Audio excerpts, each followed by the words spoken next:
दरम्यान लाडकी बहीण योजनेच्या शुभारंभासाठी किमान 15,000 महिलांची हजेरी अपेक्षित आहे आणि हीच गर्दी वाढवण्यासाठी पिंपरी चिंचवड महानगरपालिकेच्या महिला सफाई कर्मचाऱ्यांना सक्ती करण्यात आली आहे का असाही प्रश्न निर्माण झालाय।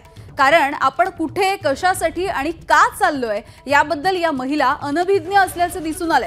स्थानिक स्वराज्य संस्थांना गर्दी करण्याचे टार्गेट महायुती सरकारने दिल्याचं बोललं जात आहे। यामधूनच पिंपरी पालिकेने असा उपद्व्याप केल्याची सुद्धा चर्चा रंगलेली आहे।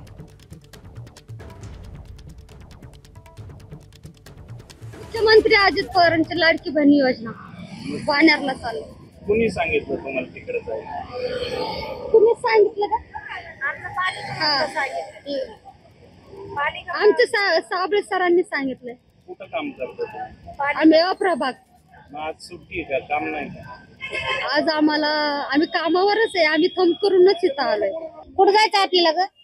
सांगितलं राहितला कुठं राहितला नाही राय बालवाडीला काय कार्यक्रम आहे? लाडका बहिणीचा योजना सांगितलं आम्हाला। कुणी सांगितलं? कोण होतं? आम्हाला आमच्या मुकादमाने सांगितलं तर तुम्हाला जायचं तिकडे बालवाडीला। आम्ही झाडू मारतो सफाई कामावर। आज सुट्टी आहे। आता काय माहित आम्हाला सुट्टी का काय तर आज काम नाही। आज काम नाही आम्हाला डब्या बिब्या आम्ही आणले तर कामासाठी।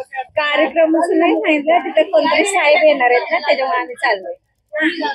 कुठं काम करता तुम्ही? सफाई कर्मचारी आहेत हेगडेवार भवन।